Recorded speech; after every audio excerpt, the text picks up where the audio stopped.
Assalamualaikum warahmatullahi wabarakatuh. Waalaikumsalam warahmatullahi wabarakatuh. Kita berjumpa lagi dalam Salam Gerilyawan ya. Nah, ketemu Bro Erwin nih.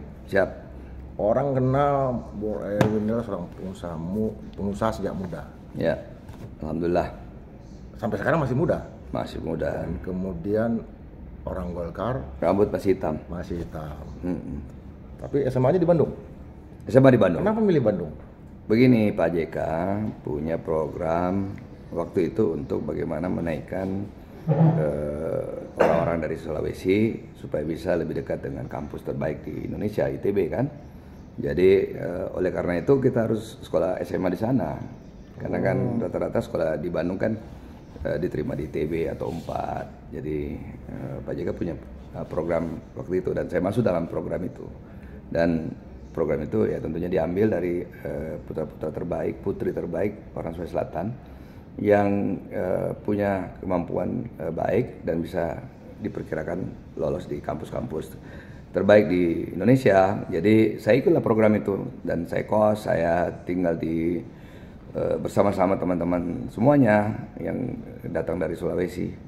Dan saya ingat waktu itu karena kita harus mengambil dua kelas dari SMA terbaik di sana. Lidahnya gimana? Lidah makan segala macam? Oh, bermasalah. Bandung kan enak. Nggak pernah salah? Enak lah, kan sama. Makan ikan juga. Cuma yang kita nggak makan, kita kurang makan sayur aja. Gitu. Tapi ya artinya singkat cerita bahwa ya semua idenya adalah bagaimana membangun kapasitas SDM lah. Dan alhamdulillah saya masuk dalam program itu. Dari Bandung langsung ke Pittsburgh? Langsung ke Amerika karena ya lagi-lagi karena kita jiwa perantau. Jadi kita jiwa perantau ya ajaran di keluarga ya adalah merantau.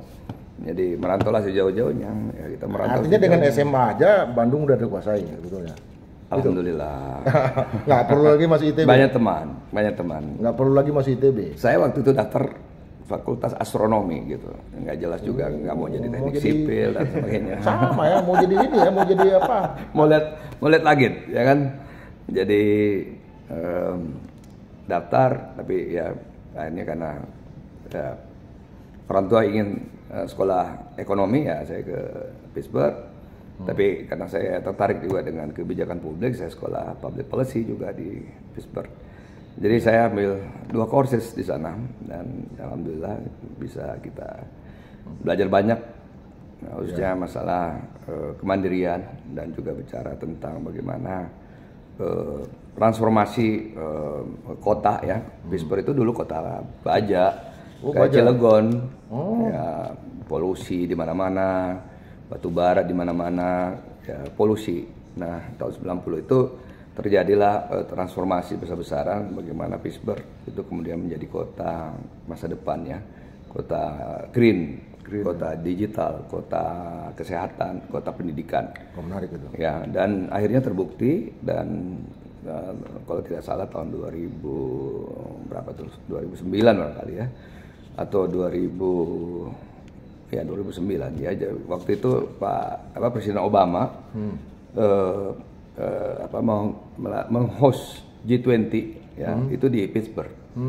Nah, Presiden Obama ingin memperlihatkan bahwa Pittsburgh inilah contoh transformasi terbaik di Amerika sana, merubah kota dari yang tadinya polusi, berbasis energi, kemudian kota itu tumbuh dari pendidikan, kesehatan, penelitian, teknologi, kemudian juga R&D-nya sangat kuat di sana. Jadi mungkin seperti Costa Rica ya di Amerika.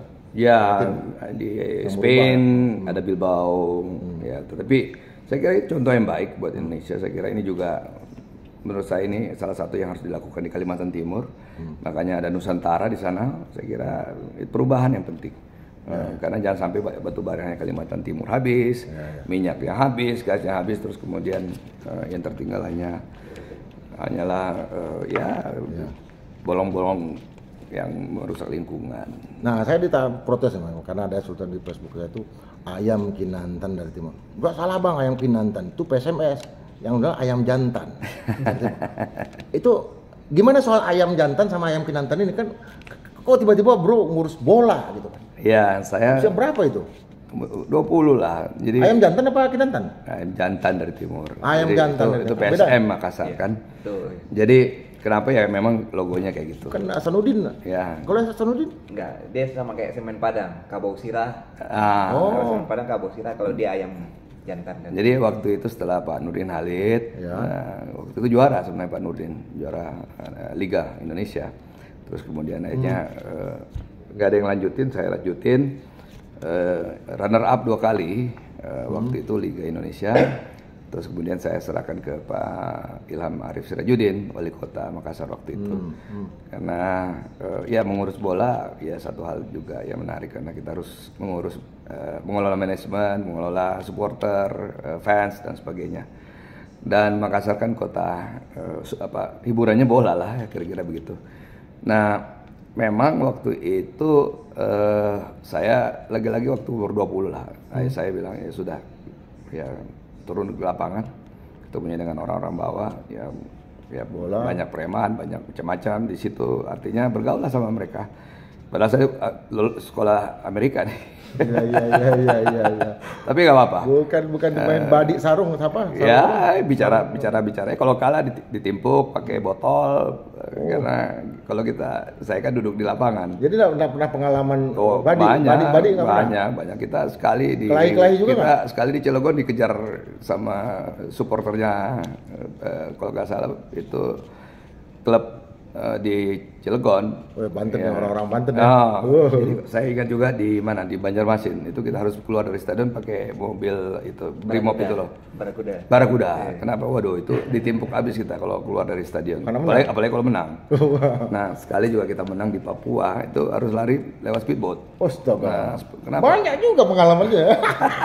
Ini orang nggak tahu deh. Aduh. Jadi ya. Bawa pasukan kayak gitu ya? Seorang Erwin Aksa loh. Ya kadang-kadang juga paling takut pemain itu kalau main di Wamena di puncak di sana kan. Semua pemain-pemain saya langsung bilang sakit, nggak ada yang mau ke gunung sana karena kalah ya. Ya semuanya takut naik ke gunung ya dan juga oksigennya rendah kan di gunung itu. Nah jadi ya banyak pengalaman dari bola terus. Apa proyeksinya nih bro? Hah? Apa proyeksinya? Bola.